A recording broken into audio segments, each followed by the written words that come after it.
I think of him as like a more pro-Trump guy, and then turns around and says what he's about to say right here. Because I believe that his draconian policies toward undocumented immigrants in this country, not the border's fine, sealed the border, but the people who are here, who have proven to be law-abiding and hardworking and God-fearing and family-oriented, what they are living in terror now. I'll tell you right now, Piers, I've never seen anything like it, particularly Hispanic.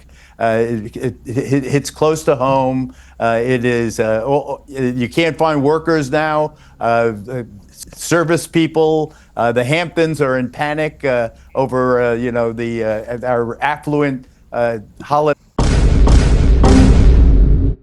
This is a great monologue. I mean, undocumented workers are like 42% of something of like agriculture. It's insanity. Construction work, service work, restaurant work, golf course work, right?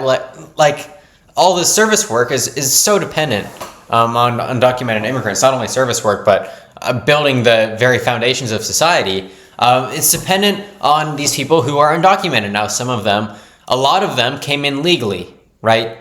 Came in under visa programs, under parole programs. They used to have TPS, visa, student visa, whatever, right? They came in legally and now they're undocumented, right? Trump is creating a ton of undocumented immigrants. He's creating an illegal immigrant problem by truncating all of these programs. He's truncating TPS or not continuing it for all groups of people except the Ukrainians, right? Afghanistan, Nicaragua, Cuba, Haiti, name anything, Venezuela. He's truncating all of that.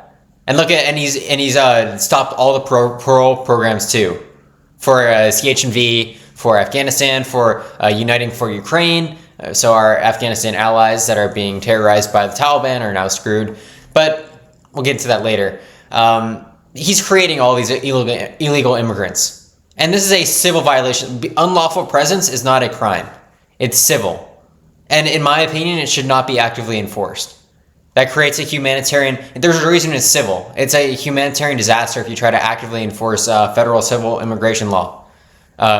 You're just raiding workplaces and destroying the foundations of society, ripping apart families who've been here for years and years and are completely law-abiding and commit crimes at 2 to 4 times less of a rate than U.S. citizens.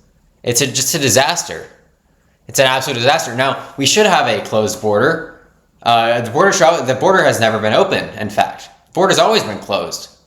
In no time in history have you been able to just walk across the border without running into CBP, right? There's always, evading border patrol has always been a crime, not a civil violation, but a crime, Title 8 crime, right? So that's the way it should be.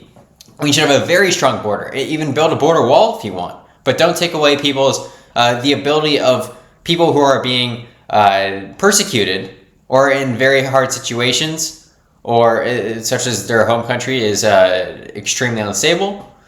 Don't take away, or war-torn, don't take away their ability to come to the United States. I think we should be letting in somewhere in the range of millions of people into the United States through these kind of extra programs. Because our replacement rate is, I believe our replacement rate is below maintenance, which means without immigration, our population would fall. And the Malthusians would say, that's a great idea, but Malthusians have always been wrong, right? Population is generally a good thing for growth, good thing for humanity, good thing humanitarian-wise, and good thing for our economy. So that's what I believe. A spa in the eastern end of Long Island now. Can't find Mexicans to come and work there. It's shocking and it's awful. In terms of his spirituality, just very, very briefly, he's been always extremely easy to underestimate. He has all kinds of enemies everywhere he turns, but he has gone through the list of achievements that you listed. There is so impressive, it's historic, and he's a slam dunk, I think, for the Nobel Prize, particularly if he get Gaza and Ukraine, if he can figure those out. Then God bless him, he deserves it, absolutely. It's not Trump's job to figure out Ukraine, number one. And if Trump could figure out Israel, and figuring out Israel means putting pressure on them, right? The old saying, if Palestinians put down their arms, they get a state. If Israelis put down their arms, they get killed. Well, it's not necessarily true, because if the Palestinians put down their arms, there's still going to be settlement expansion. They're not going to get the state that they deserve under what the UN has recommended, right? There still has to be external pressure put on Israel. So that's not so simple. And we have to kind of be more aggressive towards them. But other presidents have done that in the past quite successfully. As far as Ukraine, that's not his job to solve that problem. It's our job to arm Ukraine, because they are the sovereign country who wishes to defend themselves. It's not our. If they choose to give up land, then that's their choice. We should not pressure them by threatening to take away arms, take away intelligence sharing, like Trump has done for quick PR wins in his presidency. And it's quite narcissistic what he's done, actually. Making Zelensky agree to terms that Putin would never agree to, and they've gone nowhere. And Trump gets the one-day headline of, "Oh, I got Zelensky to agree to something. This is so peaceful. I'm gonna win the Nobel Peace Prize." And then it's like, "Oh, Putin didn't even agree to it anyways." Yeah, we're gonna go talk in Turkey, but Putin hasn't even agreed to a ceasefire. So peace talks are basically useless when, as we're doing our peace talks, my country's being invaded. Right? That's the kind of cheap wins that Trump's trying to get. There is no cheap win here. You just have to let it play out. As long as Ukraine wants to defend themselves, we should be on their side in them doing that. Yeah, Lindy, I mean, I thought Gerardo made a good point there. I don't understand about the deportation policy, why they didn't stick to what they originally said they were going to start with, which is just kick all the criminals out, because that seemed to have universal support. Excuse me, support. Well, if you were here undocumented in America and you committed a crime, that's it, you're gone. Everyone would have cheered that. It's the fact that they've expanded it very quickly, and they've let people sort of slip through the net where it clearly looks unfair or there's a lack of due process. That's now become to dominate the narrative. Here's the thing with the whole deporting criminals. Obama did this. This is a nuanced thing, because how do you deport criminals? Well, you get them after they've served their sentence here, right? That's how you don't get criminals by raiding random workplaces and then seeing, okay, this is the undocumented population. Now we're going to do a further investigation to them, see if they've done any crimes in their past history. No, you would deport all of those people in that workplace that are undocumented, right? Because they're deportable under immigration law. But again, that shouldn't be actively enforced, as I keep saying. You have to have collaboration from state and local prisons in order to deport criminals. Otherwise, it's very hard for ICE to do that. And since 2014, when there was the Fourth Amendment issues raised around ICE detainers, cooperation went down. Cooperation just plummeted, so it's very hard to deport criminals. And and criminals have been deported under Biden, under Obama, right? Like, this is not controversial stuff. If there's a city that cooperates with ICE and they have a criminal, they're going to say, "Hey, ICE, we have a criminal," and we're going to go pick it up. Like, Biden did not ban that process. Trump is just expanding ICE's enforcement to raiding workplaces and civilian areas, right? It's not helpful. You need a fundamental change in how states cooperate with ICE, and I'm not for that change. I think states don't have to cooperate with ICE. I think if they're like, this civil immigration law shouldn't be actively enforced, so we're not going to play a part in that, I think go ahead. I think that's totally moral. I think it's totally fine. I think it's not fine if the criminal is violent, and some sanctuary cities and states go too far with that. But in general, I agree with sanctuary policies.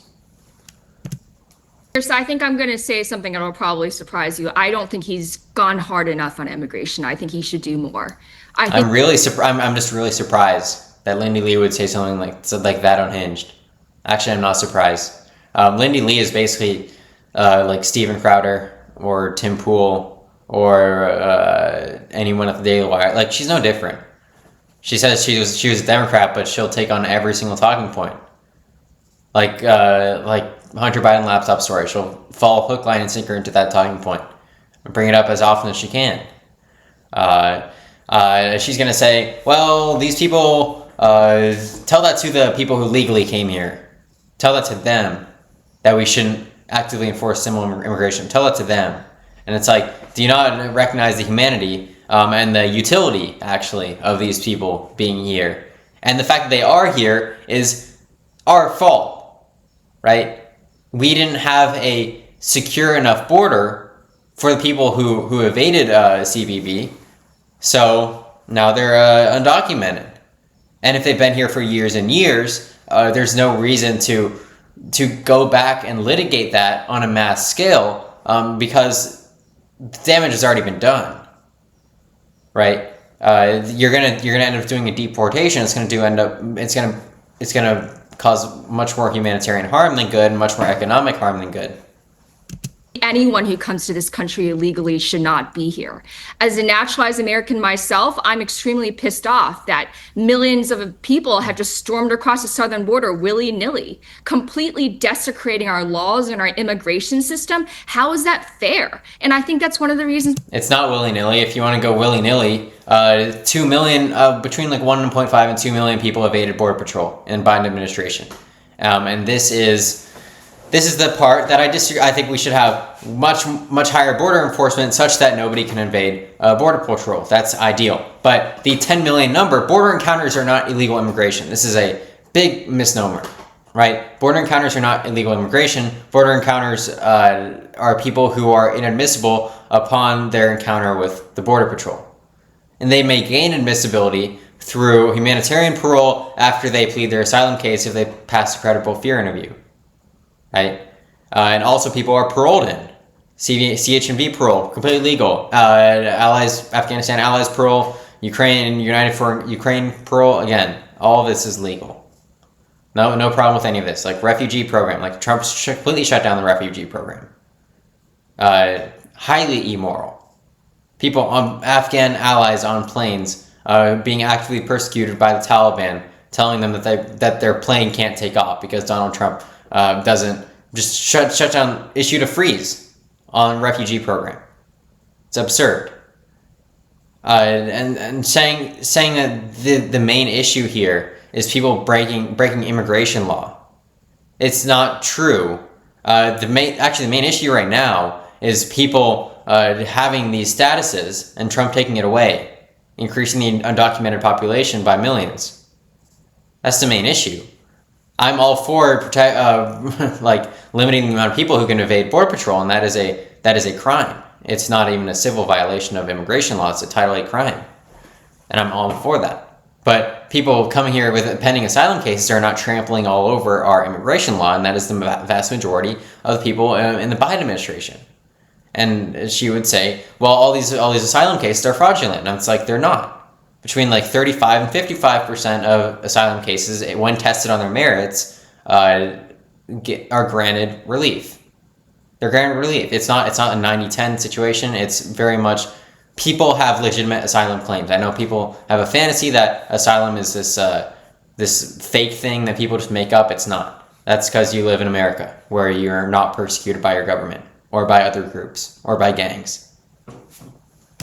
Democrats lost because they don't realize how many Americans who came here as immigrants they pissed off by coddling these illegal aliens. But what about Geraldo's point that already people are struggling now because so many people are being deported and there's a terror of being deported? And there's clearly a qualitative difference between somebody who's in the country illegally, who commits a crime, and somebody who maybe came over 10 years ago, 12 years ago, has had kids in America, has got a job, is paying taxes. These are two different cases, aren't they? So we should triage. I believe after 10 years, you can go to immigration court, and if they try to remove you, you can actually apply for a extreme, what's it called?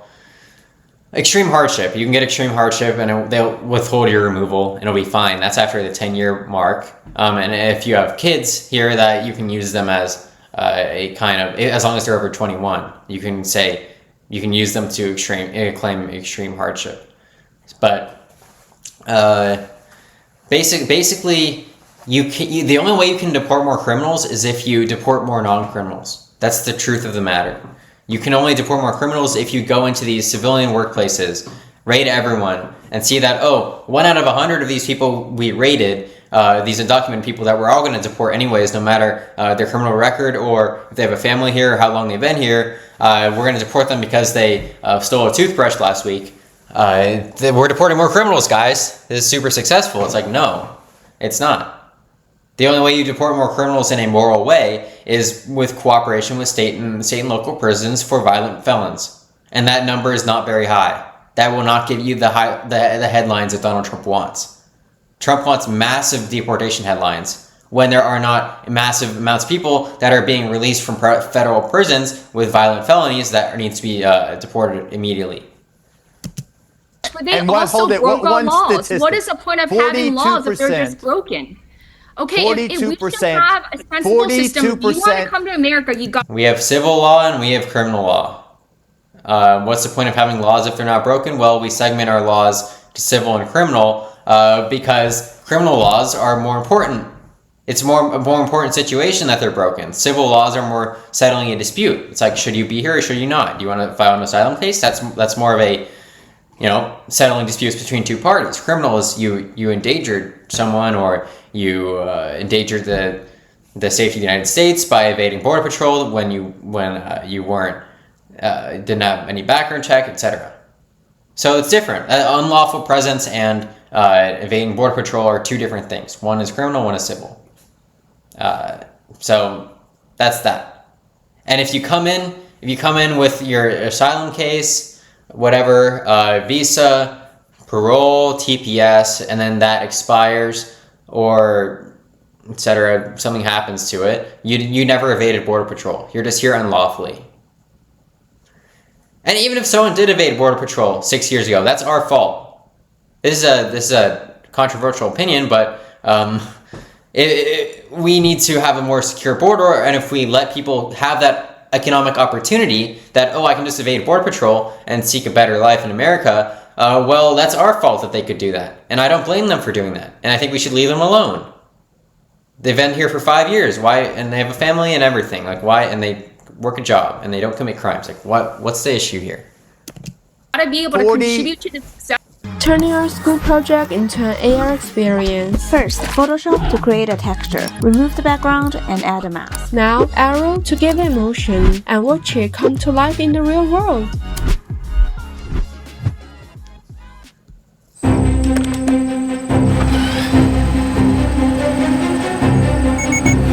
Success of this Please country. let me get one second. All right, let's let Gerardo respond. My family and I came here. I came to this amazing country. God bless your family. So did all of our families. We never took a handout. I'm still talking. 42% of our agricultural workers are undocumented.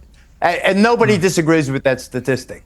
42% of the people who till our fields, who reap... Yes, and by the way, if we need to find a way to let in millions of people every single year. Be it, we can do arbitrage, we can let in the people who are being most persecuted, the people who are from war-torn countries, the people who are from unstable countries, but we should have programs in place. Refugee, asylum, parole, TPS, although that's only if you're in the US. We should have all those programs to make sure that we have a net inflow of immigrants. For exactly the reason Geraldo was talking about. It's massively useful for labor. And everyone benefits from it. And population growth in general has been shown to be economically beneficial. Our crops, who feed us, 42% are undocumented. They're not the tabloid 1 in a million who commits a heinous crime. My point is that we should triage. Yes, Pierce, that we should prioritize the criminals, but anyone who comes here illegally does not have a right to be in this country. No, of course, but the problem with that is that there are apparently up to 80 million people who are undocumented. Every time Pierce says this, the number gets bigger. It gets bigger and bigger and bigger every single time. The actual number is like between 10 and 15 million. It's not 80 million. What are you talking about? We know every single evaded Border Patrol, evaded CPB case. The entire border is surveilled, I believe. Just the CPB can't respond to every instance. So we know, we have an estimate, and it's about what the levels were under George W. Bush. It's like between 10 and 15 million. And most of those, or half of those, best estimates say, came in legally. They didn't even commit the initial misdemeanor of evading Border Patrol.